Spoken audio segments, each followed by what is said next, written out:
Hi dear students, मैं संतोष कुमार प्रयागराज से। आज की इस वीडियो में हम 9th क्लास के प्रश्नावली 7.2 के क्वेश्चन नंबर 7 और 8 दोनों क्वेश्चन को इसी वीडियो में सॉल्व करेंगे। पार्ट जी का ये वीडियो है और आपको अगर सारे पार्ट के वीडियो चाहिए तो डिस्क्रिप्शन को जरूर चेक कर लेना, और अगर आपको 9th क्लास के सभी वीडियो चाहिए तो उसके लिए भी डिस्क्रिप्शन को चेक कर लेना, आपको प्लेलिस्ट की वीडियो मिल जाएगी। ओके, वीडियो शुरू करने से पहले सब्सक्राइब कीजिए ऑक्सी कोचिंग यूट्यूब चैनल को और बेल आइकन को ऑल पे कीजिए, जिससे फ्यूचर में कोई वीडियो आप मिस ना करो। अगर आपने पहले से ही सब्सक्राइब कर रखा है तो थैंक यू वेरी मच। तो सबसे पहले हम बात कर लेते हैं क्वेश्चन नंबर 7 की। ठीक है, तो कोई आकृति तो दी ही नहीं गई है क्वेश्चन नंबर 7 में, तो हम क्वेश्चन पढ़ते हैं कि ABC एक समकोण त्रिभुज है। ओके, जिसमें एंगल A 90 डिग्री और AB = AC है। B और C ज्ञात कीजिए। यानी कि क्वेश्चन काफ़ी इजी है। तो सबसे पहले हम जो वो बोल रहा है तो उसके लिए एक त्रिभुज बना लेते हैं। सबसे पहले ABC एक त्रिभुज बनाएंगे, तो उसमें हमें ये पता है कि जो हमारा 90 अंश का कोण होगा वो एंगल A होगा और AB = AC। ओके, तो देखो सबसे पहले हम एक त्रिभुज बना लेते हैं, केवल क्वेश्चन 7 के लिए है। तो समकोण बनाने के लिए हम 5 सेंटीमीटर इसे लेते हैं और 5 ही सेंटीमीटर हम इसे लेते हैं। ओके, क्योंकि AB और AC बराबर किया है उसने, समकोण त्रिभुज है, और उसको फिर हम ये कर्ण भी हम यहाँ पे बना लेते हैं। तो त्रिभुज कुछ ऐसा ही है। ठीक है, इतना हमने त्रिभुज में बना लिया और इसके अनुसार जो है ये जो एंगल A है ये 90 अंश है, यानी कि जो हमारा 90 अंश का कोण है वो पॉइंट A है। उसके बाद अब कोई भी B मान लो, कोई भी C मान लो, तो A, B और C, मैं ऐसे इसको लिख देता हूँ। तो इसमें बता रहा है कि ये जो AC है वो AB के बराबर है, यानी कि ये भुजा और ये भुजा दोनों क्या है, बराबर हैं। तो हम ये तो कह सकते हैं कि यह त्रिभुज क्या है, समद्विबाहु त्रिभुज है। ओके, कोई भी दो भुजाएं अगर किसी त्रिभुज के बराबर होती हैं तो समद्विबाहु त्रिभुज होता है। ओके, तो इसलिए ये समकोण भी है और समद्विबाहु त्रिभुज भी है। अब आपको तो ये भी पता है कि समद्विबाहु त्रिभुज के सामने बराबर भुजाओं के समूह कोण बराबर होते हैं, यानी कि ये भुजा बराबर है और ये बराबर है। तो इस भुजा का समूह कोण ये और इस भुजा का समूह कोण ये दोनों क्या होंगे, बराबर होंगे। और हमें ये भी पता है कि त्रिभुज के तीनों कोणों का योग 180 अंश होता है। ओके, तो हम सबसे पहले क्या लिखते हैं कि एंगल C जो है वो एंगल B के बराबर होगा। क्यों बराबर होगा? क्योंकि बराबर भुजाएं हैं भाई, इनकी सम्मुख भुजाएं बराबर हैं। तो हम क्या लिखेंगे, बराबर भुजाओं के सम्मुख कोण हैं, सम्मुख कोण है, इसीलिए एंगल C और B क्या होंगे, बराबर होंगे। ये एंगल और ये एंगल दोनों बराबर होंगे। और एंगल A का मान तो दिया ही है, कितना, 90 डिग्री। ये चीज़ तो दिया है।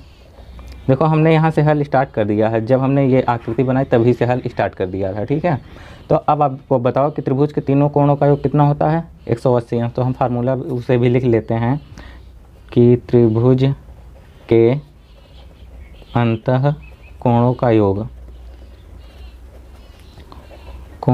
कितना होगा, 180 अंश होगा, 180 अंश।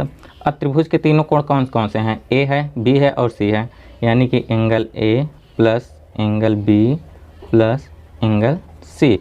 ओके, इक्वल टू कितना है, 180 अंश। अभी इसमें हमें एंगल A का मान पता है, एंगल A का मान क्या पता है, 90 डिग्री, यानी A कितना है, 90 डिग्री, प्लस एंगल B और C के स्थान पे किसी का भी आप मान बदल दो। देखो C = B है, तो आप चाहे B के स्थान पे C रख दो, चाहे C के स्थान पे B रख दो, कोई दिक्कत नहीं, बस एक ही को बदलना। हम यहाँ पे B को ही बदल रहे हैं, तो B को हम क्या लिख सकते हैं, C। तो हम इसे क्या लिख देंगे, एंगल C। ठीक है, हमने B को C में बदल दिया, तो अभी इस C को दोबारा B में मत बदल देना। ठीक है, इसे एंगल C ही रहने दो, 180 अंश। ये दोनों एंगल C मिल के क्या हो जाएंगे, 2 एंगल C = ये 90 अंश सुधर जाएगा, तो 180 - 90 अंश। ठीक है, तो 2 एंगल C = कितना हुआ, 180 में से 90 माइनस करेंगे तो कितना होगा, 90 होगा। अब एंगल C का मान क्या होगा, क्योंकि जब ये 2 इधर जाएगा तो इस 2 से ये एंगल 90 अंश कट जाएगा, तो एंगल C का मान क्या आया, 45 अंश। यानी कि अगर एंगल C का मान 45 अंश आया है तो एंगल A का भी मान तो 45, B का भी मान तो 45 अंश आएगा, यानी कि एंगल B बराबर 45 अंश और एंगल C बराबर 45 अंश। यही दोनों एंगल का मान पूछ रहा था और हमने यहाँ पे प्रूव्ड कर दिया। तो इसी के साथ ही 7वां क्वेश्चन तो यहीं पे समाप्त होता है। तो अब 8वें क्वेश्चन को भी हम इसी वीडियो में बता रहे हैं, क्योंकि 8वां क्वेश्चन कुछ खास है नहीं, बहुत ईजी है, तो सो हम इसी में बता देते हैं आपको। क्वेश्चन नंबर 8 में बोला है कि दर्शाइए कि किसी समबाहु त्रिभुज का प्रत्येक कोण 60 अंश का होता है। तो हमें अभी इसमें यह दर्शाना है कि अगर कोई भी समबाहु त्रिभुज होता है, कोई भी समबाहु त्रिभुज, अब समबाहु त्रिभुज का तो आपको पता ही है कि सभी भुजाएं क्या होती हैं, बराबर होती हैं। तो हम इसमें 5-5 सेंटीमीटर की सभी भुजाएं एक समबाहु त्रिभुज बना लेते हैं, ठीक है। तो इसे 5 सेंटीमीटर बनाया हमने, ये रहा, ठीक है। और इसे 5 सेंटीमीटर अगर यहाँ से बनाएंगे तो यहाँ पे आएगा, और ये भी तो 5 सेंटीमीटर होना चाहिए, ये ज़्यादा हो गया, यानी कि इन दोनों के बीच में यहाँ पे, तो ये हुआ 5। अगर हम 5 सेंटीमीटर से एक चाँप लगा दें तो इतना बड़ा चाँप लगे। अरे छोड़ो, मैं क्या बना रहा हूँ, देखो मान लो कि ये समबाहु त्रिभुज है, ओके। अब मान लो, ठीक है। वैसे समबाहु त्रिभुज तो दिख नहीं रहा है, परंतु आप मान सकते हो कि ये त्रिभुज क्या है, समबाहु त्रिभुज है। ये हुआ ए, ये हुआ बी, ये हुआ सी। तो हमें पता है कि क्या पता है जी, कि एंगल ए इक्वल टू, नहीं सॉरी, अगर ये समबाहु त्रिभुज है तो अब हम इसका अगर हल स्टार्ट करें तो हम तो जानते हैं कि ये भुजा, ये भुजा, ये भुजा, तीनों भुजाएं बराबर हैं। अब देखो हमें पता है कि ए बी जो है वो बराबर है बी सी के, वो बराबर है सी ए के, क्योंकि समबाहु त्रिभुज हैं, समबाहु त्रिभुज। अब समबाहु त्रिभुज है तो ये तीनों भुजाएं आपस में इक्वल हैं, ओके। अब आपको समद्विबाहु त्रिभुज का तो हमने बताया था ना कि अगर कोई दो भुजाएं बराबर होती हैं तो उसका सम्मुख कोण भी बराबर होता है। देखो ये भुजा बराबर है, तो इस भुजा का सम्मुख कोण ये और इस भुजा का सम्मुख कोण ये दोनों कोण बराबर होंगे, परंतु ये भुजा भी तो इसके बराबर है, तो यानी कि इस भुजा का सम्मुख कोण ये, यानी कि तीनों कोण आपस में बराबर होंगे। क्योंकि तीनों भुजाएं बराबर हैं तो तीनों कोण भी आपस में बराबर होंगे, ओके। तो हम इसीलिए लिखेंगे कि angle A equal to angle B equal to angle C. क्यों? क्योंकि समबाहु त्रिभुज है, नहीं समबाहु त्रिभुज नहीं, समान भुजाओं के समान भुजाओं के सम्मुख कोण, अब समान भुजाएं हैं तो उनके सम्मुख कोण भी क्या होंगे, बराबर होंगे, ठीक है। अब त्रिभुज के तीनों कोणों का योग 180 अंश होता है, हमें यह भी पता है। तो हम इन तीनों एंगल को अगर जोड़ दें, angle A plus angle B plus angle C, तो कितना होगा 180 अंश। आप कारण में लिख सकते हो कि त्रिभुज के अंतः कोणों का योग, त्रिभुज के अंतः कोणों का योग, ये लिख देना, ठीक है। अब एंगल ए के स्थान पे भी हम बी लिख सकते हैं, बी के स्थान पे भी सी लिख सकते हैं।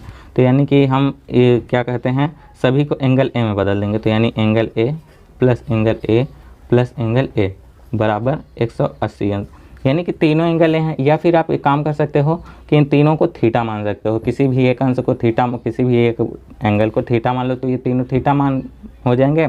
या फिर ये बी भी ए के बराबर है तो बी के स्थान पे ए रख दिया, और सी भी क्या कहते हैं ए के बराबर है तो सी के स्थान पे भी ए रख दिया। आप किसी भी तरीके से प्रूव कर सकते हो। अगर थीटा मानते हो तो 3 बार थीटा लिख देना पड़ेगा आपको, ओके। तो यानी कि 3 एंगल ए इक्वल टू 180 अंश, और एंगल ए कितना होगा, एंगल ए होगा 180/3, यानी कि कितना 60 अंश, ओके। अगर एंगल ए 60 अंश है, अगर एंगल ए 60 अंश है तो एंगल बी भी 60 अंश होगा और एंगल सी भी 60 अंश होगा। तो अतः हम अब यहाँ पे लिख सकते, अतः इसके बाद देखो स्पेस नहीं है तो हम ऊपर यहीं पे लिख देते हैं कि angle A equal to angle B equal to angle C equal to 60 अंश, ओके। ये रहा आपका प्रूव्ड, हमने आपको प्रूव करके दिखा दिया। तो इस वीडियो में हमने क्वेश्चन नंबर 7 और 8 दोनों को सॉल्व किया है। अगर आप दोनों क्वेश्चन में से आपको किसी भी क्वेश्चन में कहीं पे भी प्रॉब्लम है तो टाइम फ्रेम के साथ आपको कमेंट बॉक्स में ज़रूर हमें बता देना। और अगर आपको वीडियो पसंद आ गई है, यानी कोई डाउट नहीं है, तो यार वीडियो को लाइक करके अपने दोस्तों के साथ भी शेयर कर देना। और इसी के साथ ही वीडियो को करते हैं समाप्त। हम और आप मिलेंगे नेक्स्ट वीडियो में, तब तक के लिए बाय बाय, टेक केयर, ख्याल रखना अपना, बाय।